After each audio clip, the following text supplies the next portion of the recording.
One of the most common misconceptions people have about logging into Google products is the difference between logging into the Chrome web browser versus logging into Google Apps. Let me explain what that difference is.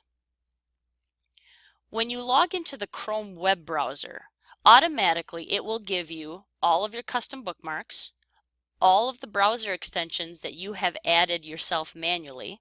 And extensions are simply little tools that help the browser do more things. It enhances the browser experience regardless of the web page that you're on. Custom tab sets. This is where if you prefer to have 2 or 3 tabs always open every time you launch Chrome. For example, I always want Infinite Campus on one tab, Google Search on a second tab, and perhaps my class website on a third tab. And if I want those 3 tabs to always open every time I launch Chrome, that would be a custom tab set. Logging into Chrome also will automatically give you any custom apps that you got from the Chrome App Store. There are a lot of educational apps out there that you can attach to your Google account, and logging into the Chrome web browser allows you to get those apps right away. And then finally, logging into the Chrome web browser will also deliver to you all of your Google apps. That includes Drive, Docs, Sheets, Slides, Calendar, Classroom. There's a whole host of Google apps. Now, if you simply just go to Google and log into Google, that will get you all of your Google apps, but it won't get you all of these items above. Let me show you what this looks like. Here I have 2 login pages. They look very similar to each other. The only difference is this one says sign into Chrome. This one doesn't. So let's see what it means to just sign into your Google account. So if I could sign in here, or I could go to www.google.com and click that blue sign in button. So anytime you're clicking that blue sign in button, you are logging into just your Google apps.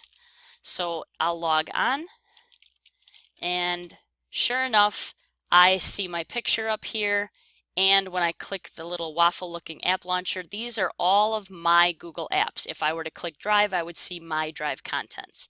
However, I'm only logged into my Google apps. I'm not logged into the Chrome web browser. I know this because up at the top, I don't see any bookmarks that belong to me. I don't see any extensions in the upper right hand corner that I've loaded. I don't see any little colored app icons on the left. It's a pretty plain looking browser. So if I come up here to the Chrome menu and drop this down to the settings area, here you can see it confirms that nobody's signed into Chrome yet. So let's actually sign into Chrome and see what benefits that gives me.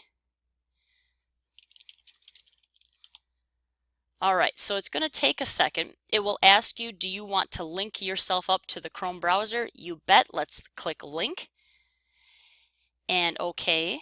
And now it's going to do some thinking, and in a short while I should see my bookmarks, my apps, my tab sets all pop up. Now, depending on how many items you have attached to your Chrome account, or your Google account I should say, it will take a moment to get everything loaded.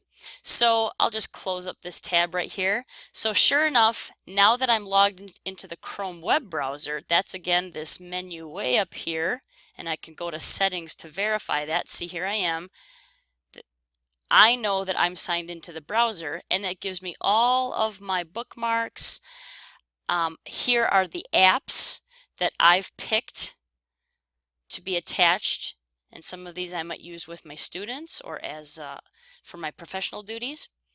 And then if I happen to have any custom tab sets, those would have opened up as well. So that is the difference between logging into the Chrome web browser versus just logging into Google. Now, one other final thing I'll show you is that right now I can verify again that I'm signed into the browser simply by clicking the Chrome menu, sliding down to settings, and seeing my email address.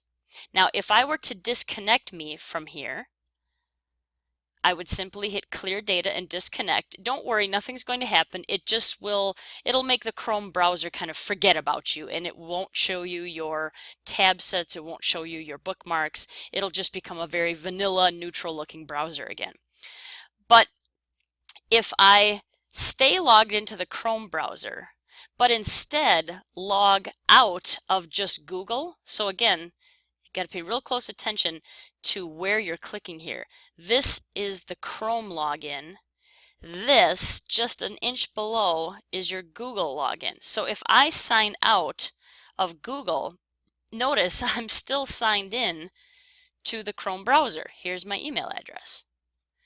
Why this is useful is because you can still retain all of your favorite apps, favorite bookmarks, favorite extensions, favorite tabs, and allow other kids or other teachers to come up to your computer if need be and sign in and sign out of their Google.